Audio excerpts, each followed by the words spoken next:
How's it going, everybody? Welcome back to New Mexico State Men's Basketball News. I'm Marshall, and as you guys see, there's a different background right now. It's because I'm actually at work right now. I'm working in Carlsbad for the day, and it's my lunch break, and I decided just to make a video. Today's video is going to be kind of similar to the breakdown video I did on the team a few weeks ago. That video actually got over 300 views. Usually most of my videos only get about 200, so that was awesome to see. So thank you guys so much for that. I'm going to give you kind of similar to that video, just talking about some of the players that we have and some of the spots we need to fill. Like at the center position, we only have 2 centers. So I'm going to talk about the possibility of, the Aggies trying to sign more guys. I'm also going into detail about some other players that Coach Hooten has offered out of high school, but they wouldn't be playing for us this year. It'd be like the following year or the year after. I'm also going to talk about if there's a chance we get any new players before the season starts. Right now we have 13 guys, but there's always a chance we sign 1 or 2 more guys before the season starts. That's how it's been ever since I've been going to school at NMSU and just in general. And for a lot of schools in the country, they seem to do that. And a lot of times those guys don't get a whole lot of PT. Last year we signed Marvin Cox and Xavier Johnson, pretty, I'd say 2 months before the season started. And obviously Marvin redshirted. And then Xavier Johnson didn't get a whole lot of PT. Not sure where he's at now. I know he entered the transfer portal. Not sure where Jaden Harris is going. I do need to make a video soon talking about, former Aggies from last year's team and, what schools they're at now. A lot of times we talk about Aggies and where they're at professionally and all that. But there's still a lot of former Aggies that are playing college basketball elsewhere that have played for the Aggies within the past few years. I'm not even sure what I'm going to title this video, but I'm sure I'll come up with something. Just want to talk about the guards first things first. As you guys know, we have 7 guards. All of them are very talented and skilled, but not all 7 of them are probably going to play. It's kind of hard to play 7 guards. A lot of times coaches only have like an 8 or 9 man rotation as it is. So obviously 7 of them are not going to be guards. Got to fill out the other positions. But they're all really skilled. Obviously got some young guys like Gabe Pickens coming back, who's going to be great for our future, who we talked about a lot on this channel and actually made a video on recently, talking about him and Jacoby Osborne and how they can be the first 2 Aggies in a long time to play, all 4 years at NMSU. I feel like he's a guy that would definitely get some PT, probably off the bench, just because he played for the Aggies last year. It'd be hard for him to not be in the rotation. I feel like, I think he had to mess up really bad. He's coming back, from last year. We had probably a couple games he could have almost started, kind of like Jacoby. Both of those guys didn't start, but still played a lot of huge minutes for us. Jacoby wasn't in the rotation until later on throughout the year, and Gabe Pickens played in 30 of the 32 games. There were only 2 games he didn't play in, and they were big ones, but he also played in a lot of big games, like against UNM and some tournament games. We had 9 points, had 14 points early in the season against Pepperdine, I believe. So he's going to be a guy that, can fill up the stat sheets at times and just be a great returner for us overall. Jamal Jones is a guy we talked about a lot on this channel, and he's been a guy that's really been supporting the Instagram and Twitter and even YouTube channel, so shout out to him for that. He's a guy that averaged 18.9 points per game at Cal State Bakersfield last year. Not sure he's going to have that same type of impact just because, there's a lot more scores around him now, but he's still a guy I can see averaging at least 15 points per game maybe, if not just at least being a double-digit point per game scorer. I know Deontay Bostic's a guy who averaged 15 at Cal State Northridge, came here only averaged about 6 to 7 points, but that wasn't really his role. I do think Jamel will have to take on more of a scoring role, despite a lot of other guys, being able to put the ball in the basket really well. Jalen Randall's another guy who averaged 15 points at Southern Indiana last year. And, a lot of those guys, there was a video on the Instagram page from NMSU basketball talking about how a lot of them have gone up against NBA players in the past. I think Gabe Pickens went up against Chris Paul at kids camp, and Jalen Randall, I think he went up against an NBA player. I can't remember who. So these guys have good experience playing with some pros, and that should help out a bunch when it comes up to the upcoming season. When it comes to playing against, Division I players compared to pros, there's a big difference there. So hopefully it'll help them out a lot. And there's a lot of other teams and a lot of other players who have the same experience like them as well, but I still think it gives them an advantage. Chris Terrell's a guy who averaged 21 points per game at Delta State, which is a Division II school, kind of similar to Zodie Jackson, who averaged, over 20 a game at Division II school as well at West Georgia. So, there could be some similarity there. Zodie started, again, not sure if Chris Terrell will start, but even if he comes to the bench, I think he can do a lot of great things. A lot of people may question, why are we getting a guy who played Division II basketball? You look at Zodie Jackson, Christian Cook last year, and Christian Cook obviously the year before, been our best player or arguably our best player for the past few years, and Zodie Jackson being one of our top guards last year, averaging, 10 points per game. It doesn't matter. Any division can hoop. Guys at D3, D2, NAIA, JUCO, they can all play basketball and even play at the D1 level. Sometimes they just need to take a longer route to get there. And so there's no doubt in my mind that Chris will be a great player for us as well. In my starting lineup prediction video, which again, I'll probably make an updated version of that eventually before the season starts, I predicted Elijah Elliott to start. He's got multiple years of averaging, 14 points, 16 points at some, good Division I schools. At UTRGV, he used to be in the WAC, played against the Aggies. So, a lot of great experience there. And this, our coaching staff too, is really experienced. Obviously, Coach Hooten's been coaching for super long now. Total over 20 years. As a head coach, he'll be entering his 16th season, I believe, 3rd with the Aggies. and already had them, get to a winning season in just the second year of a rebuild. We have Coach Manson coming from Texas, who was an assistant coach there, so that's huge. And all these guys want to win, and all these guys want to compete. And, with the assistant coaches, like at any school, they want to be a head coach one day, whether it's here at NMSU or somewhere else. So they're going to be working their tail off to get that head coaching position in the future.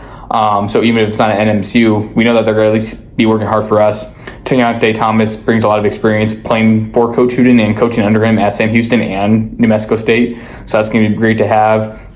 Another guard, obviously, we talked about Anthony, who played with Coach Hooten at Sam Houston State and has some overseas playing experience as well. So that's going to be huge for the team.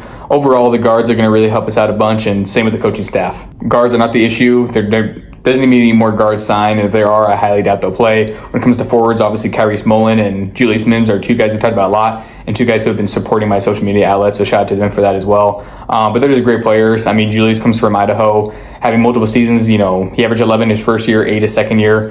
He's a guy that can fill up the stat sheets on rebounds as well. Same with Kyrie Smolin. He's a guy that can put the ball in the basket, be a potential double-digit point per game scorer, and have many double-doubles. I'll be very surprised if, both these guys don't have any double-doubles. I'm sure they'll have multiple throughout the year.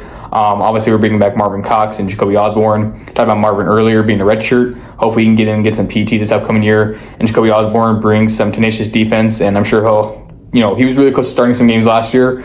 I'm sure he'll start in some games this year, probably early in the year, maybe against, some non-Division I opponents to get him some experience, or even in like some scrimmages. Last year we saw Edward Namoko start in that first game against Western New Mexico, which is an exhibition game. He didn't start in any regular season games. So those games are just, more for development and should be games that the Aggies win by 30 plus, and if not, there's an issue. Forwards, I would say we're pretty set, got 4 of them. Some of them, none of them are like great shooters, but Kyrie's can stretch the floor, hit 47 threes the past 2 seasons, playing at Hampton. He was there his first year as well. Averaged 7 his freshman and junior year, averaged 14 his sophomore year. So had a bit of a rise there, but obviously there's so many other skilled players. And so sometimes, his numbers dropped a little bit, but his impact was still the same. Kind of similar to Julius, where his numbers dropped his second year, but that's just because there's other players that were, more skilled. And, he was still fit the team really well and still played a lot of minutes. And, his role didn't go down at all. The centers is the big thing we need to fix. I wouldn't even say fix, add. I mean, we have 2 pretty solid centers, I'd say. I think Sir Malonga, obviously being a really great player in high school, even though he hasn't showed to be as effective in college, I feel like NMSU might be the program for him. I think Coach Hooten is really, really good with developing centers, and I feel like Augustine Ekwe is going to fit that system as well, coming in as a freshman. Even if he doesn't get the most PT right off the bat, he's going to definitely get a lot of PT for the future. And if these are the only 2 guys we have, then they're going to have to play a lot. But I'm sure Coach Hooten will try to sign at least 1 or 2 more centers. I feel like we're good on the guards, good on the forwards. I feel like adding 1 or 2 more centers would be ideal, and I think it will happen. I think it'll definitely happen that coaching and sign some more guys. I'm sure there'll be centers. If not, if they're forwards, they can maybe interchange. Like Julius Mims is 6'9", he's super athletic. If he really needs to play the 5 at times, I'm sure he can. Out of the other forwards, I don't know if they can play the 5. I don't think they can, but I think when it comes to being versatile, that's what Julius Mims does best. So I think it'll really help us out, even if we don't get any more centers. I feel like he can fit that role really well if he needs to.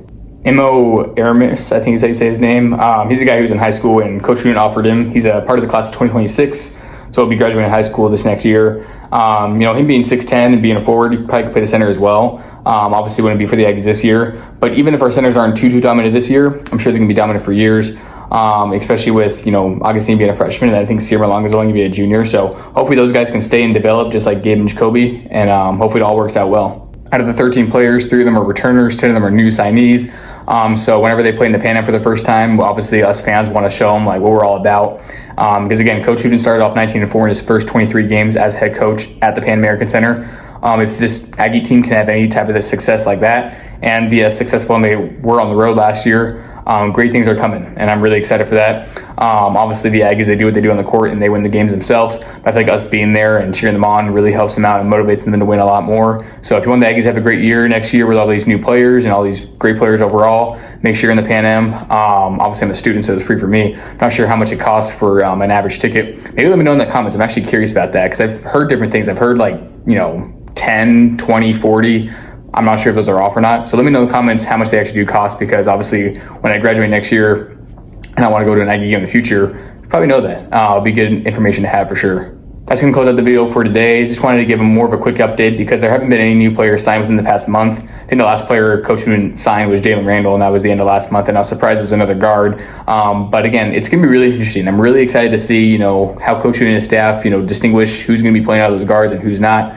Again, I have my, ideal situations, what could possibly happen, but I'm not the coach, so I wouldn't know. Let me know what you guys think about that. Out of the 7 guards, who do you think had the best chance of playing? Let me know in the comments below. Do you think Coach Hooten is going to try to sign more centers? Again, we're really good on guards, good on forwards. Centers might need a little bit more of work, but I still feel like, even if it's just those 2 guys, or if, Julius Mims works in with them, or if we have one more guy, it'll give those guys more opportunities. Past few years, we've only had about 3 true posts, and they've all been given, equal opportunities. So I'm sure it'll be the same this next year, and they'll fight for that starting position and, show who deserves it the most. Obviously, Sierra Malonga has more, college basketball playing experience, but Augustine's gonna be coming as a freshman to be hungry. And I'm sure, if Coach Hooten gets more experienced guys or more young guys, they'll all battle it out, and it'll all work out in the end. And Coach Hooten will make the right decisions as always. Before I close the video, I know I'm not wearing Aggie gear today. That's because of my work. But in the future, when I'm making videos, I'll definitely, have Aggie gear to wear. Maybe I'll bring Aggie gear to work sometimes and wear it. I feel like it'd be cool to make it during my lunch break when I have more time. Sometimes when I'm at home, I don't always have time to do that. But overall, I really hope you guys, enjoy the video, and I'm out.